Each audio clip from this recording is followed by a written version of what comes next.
மா மா என்ன? நான் சீக்கிரமா காசு சம்பாதிக்கிறதுக்கு ஒரு நல்ல ஐடியா வச்சிருக்கேம்மா. எதுவானோ சீக்கிரம் சொல்லு, எனக்கு ஆபீஸ்க்கு டைம் ஆயிடுச்சு. நம்ம ஒரு ஃப்ளவர் பொக்கே ஷாப் வைக்கலாமா? $50 போதும். $50 ஃபிளவர்ஸ்லாம் வாங்கி ஒர்க் எல்லாம் செஞ்சிருவியா? அட லூஸ் அம்மா, நான் சொல்றத முழுசா கேளு. நம்ம எங்க வைக்க போறோம்ன்றதுதான் இங்க இருக்க ட்விஸ்டே. எங்க? நல்லா கேளு. நம்ம செமிட்டரி வாசல்ல வைக்க போறோம். புரியலையா? அதாவது நம்ம சுடுகாட்டு வாசல்ல வைக்க போறோம். அதுல என்ன ப்ராஃபிட் இருக்கு? இந்த ஊர்ல செமிட்டரிக்கு வரவங்க எல்லாம் ஒரு பொக்கே தான் வாங்கிட்டு வந்து வச்சுட்டு போறாங்க. நம்ம வாசல்லயே கடை போட்டு வித்தோம்னா நம்ம கிட்டே வந்து வாங்க போறாங்க. சரி, நீ அப்படி செமிட்டரி வாசல்ல வச்சாலும் ஒரு நாளைக்கு 5 பேர் வருவாங்களா? அப்ப மத்த இருக்க ஃபிளவர்ஸ் எல்லாம் வேஸ்டா தானே போகும். அப்படி கேளு.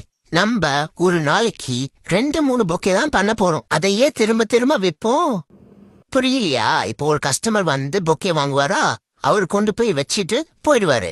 திரும்ப நம்ம வந்தா பார்க்க போறாரு. நம்ம போய் அந்த பூவை எடுத்து திரும்ப அடுத்த வர கஸ்டமருக்கு விற்போம். எப்படி ஐடியா? உன் ஐடியா வச்சுட்டு சீக்கிரமா நரகத்துக்கு போனா போலாம், பணக்காரன்லாம் ஆக முடியாது. ஐய, ஸ்டார்டிங்ல இப்படி நெகட்டிவா எல்லாம் பேசாத. நான் பணக்காரன் ஆயிட்டு வந்து உன்னை பாத்துக்கிறேன். சரி ஒரு $50 இருந்தா கொடு.